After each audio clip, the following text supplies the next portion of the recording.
The whole town feared her strength. But one night, 3 armed men came to drag her out of her cabin forever.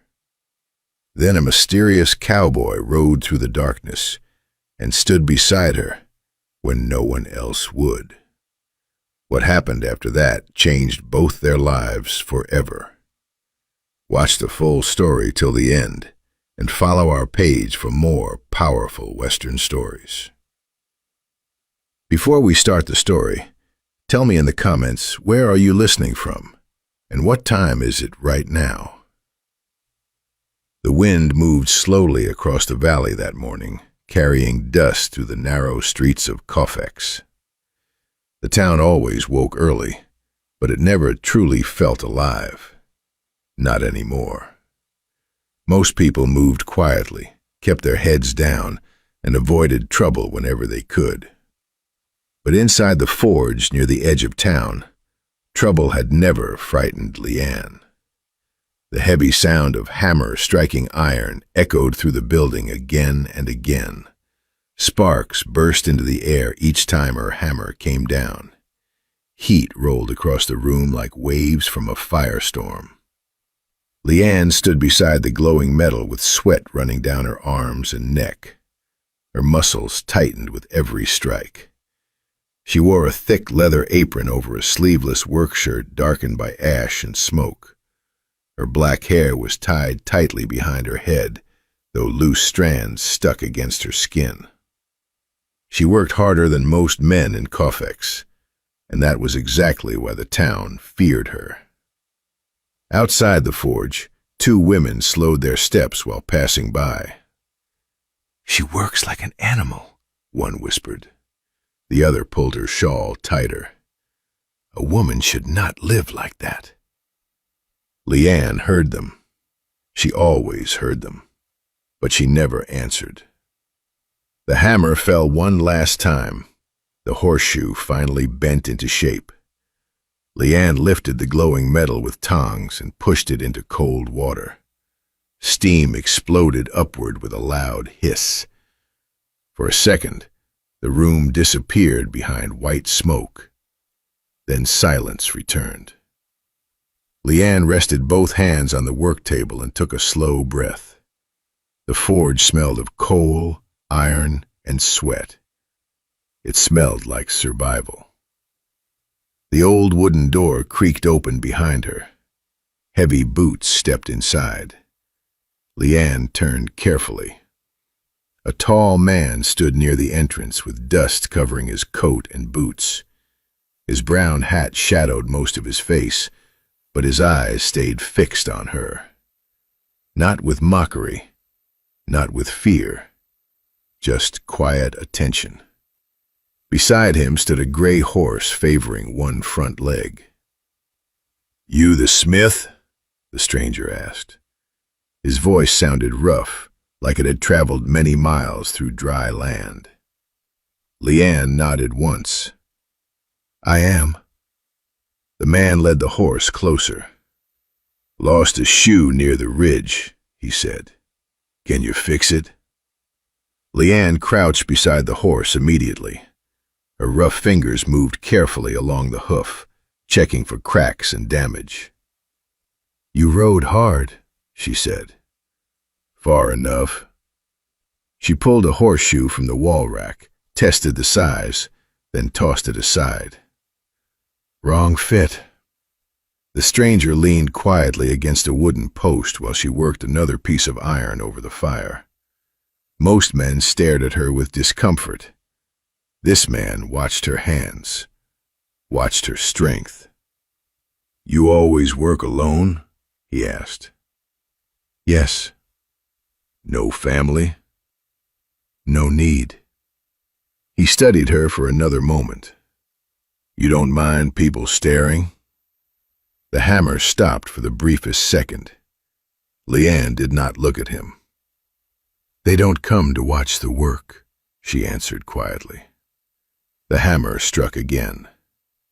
The man nodded slightly, understanding more than she expected. "You've got strength most men don't," he said. There was no insult in his voice, no joke, just truth. Leanne finally looked at him directly. His face was weathered from travel. A rough beard lined his jaw. There was tiredness in his eyes, but also calmness. Most dangerous men carried noise around them. This one carried silence. "What's your name?" she asked. "Caleb Turner." "Leanne." He repeated her name slowly, almost carefully. "Leanne." Something about the way he said it felt strange to her, softer than she expected. After fixing the shoe, Leanne stepped back while Caleb handed her more coins than necessary. "You paid too much," she said. "Maybe." He turned toward the door, then paused. His eyes moved over her soot-covered arms, the burns on her hands, the years of hard work written across her body. Then he said quietly, "Strong looks right on you." The forge suddenly felt still. Leanne said nothing. Caleb mounted his horse and rode away through the drifting dust. But his words stayed behind. And for the first time in many years, Leanne could not stop thinking about someone. That evening, the sky burned orange above Cofex. Leanne closed the forge doors and walked toward her small cabin behind the workshop. The town already felt distant and cold. It always did at night. She washed her hands slowly in a basin. The water turned black with soot. A bowl of rice sat untouched on the table.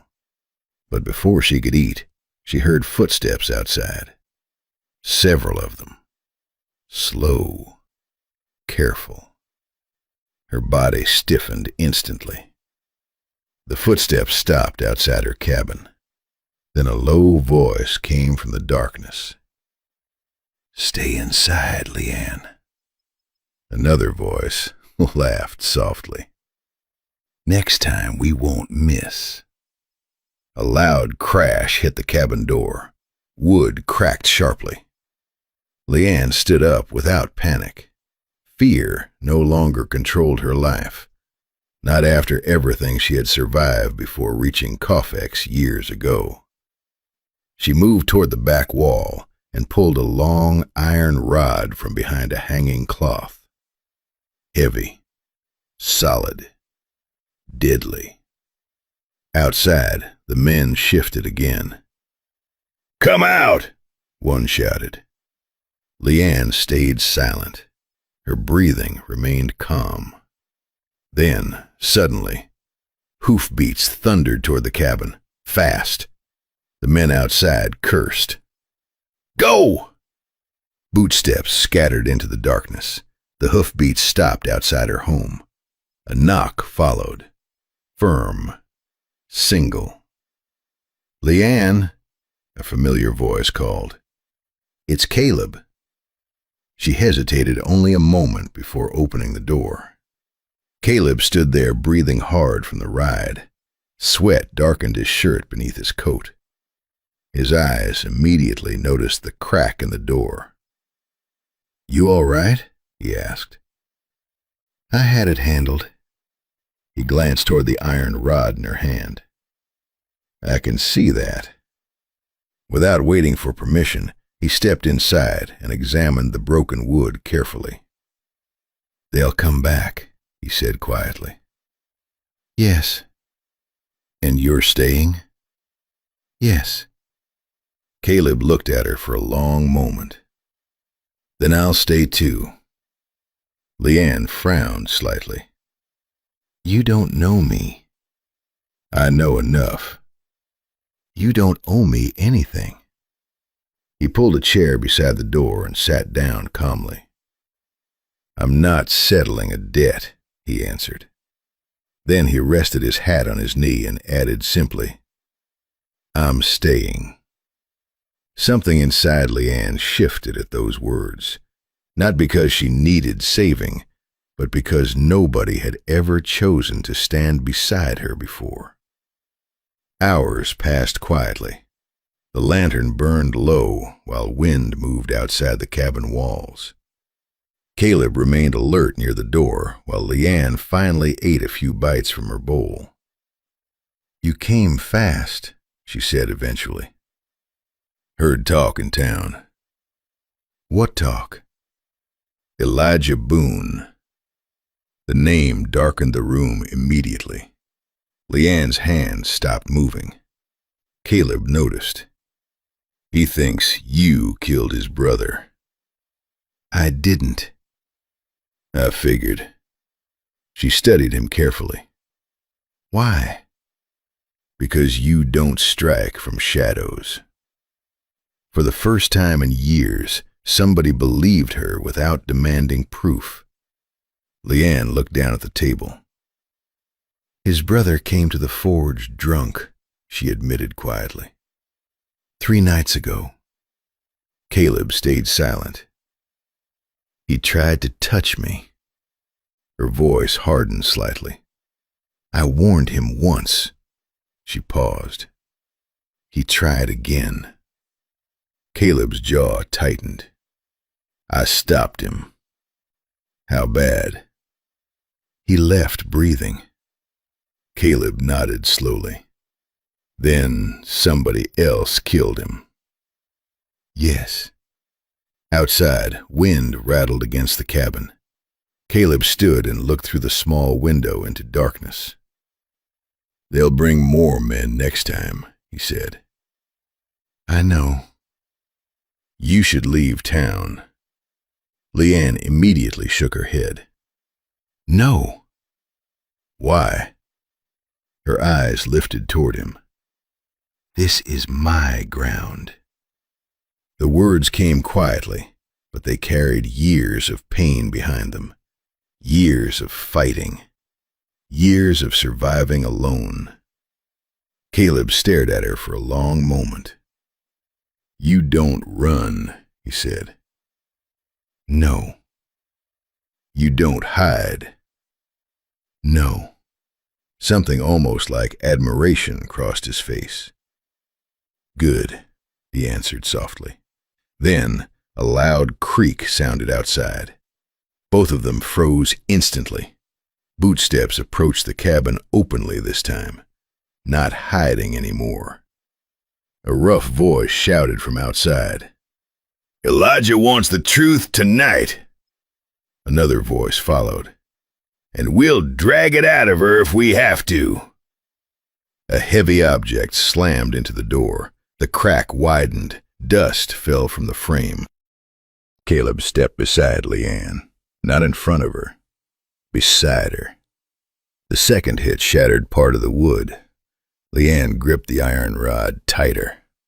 The third strike exploded through the cabin. The door burst inward. 3 men stepped inside. One carried a shotgun. Another held a thick wooden club. And standing in front of them was Elijah Boone. Tall, broad, scar across his jaw, eyes burning with anger. "You know why we're here," Elijah said coldly. Leanne did not answer. Caleb stayed beside her without moving. Elijah's eyes shifted toward him. "This ain't your fight." Caleb's voice stayed calm. "Looks like it is now." The shotgun lifted slightly. Tension filled the room. "Last chance," Elijah warned. "Come with us, peacefully." Leanne finally spoke. "You buried your brother too early." Elijah's face darkened instantly. "You lying." "I left him breathing." The room went silent. Caleb spoke quietly. "She's telling the truth." Elijah glared at him. "You saw it?" "No, but I know what kind of strike kills." The shotgun man shifted nervously. Leanne stepped sideways slightly. "Ask yourself something," she said. Elijah frowned. Why was your brother near the river? The question hit him harder than expected. Caleb added calmly, Men don't crawl that far after a fight. Silence. Wind drifted through the broken doorway. Then suddenly another voice came from outside. Because I dragged him there. Everyone turned. A pale man stood near the doorway, trembling badly. Billy Cooper. I didn't mean to kill him, Billy stammered. He caught me stealing near the river. We fought. I hit him too hard. Elijah stared at him silently. Billy's breathing shook harder. She didn't kill him, he whispered. I swear. The shotgun slowly lowered. Elijah's shoulders tightened with realization. All his rage, all his revenge, pointed at the wrong person. He looked back toward Leanne. For the first time, he truly saw her. Not as a monster, not as a rumor, but as someone who stood her ground while the entire town judged her. You could have run, Elijah muttered. I don't run. Elijah nodded slowly. Then he grabbed Billy by the arm. You're coming with me.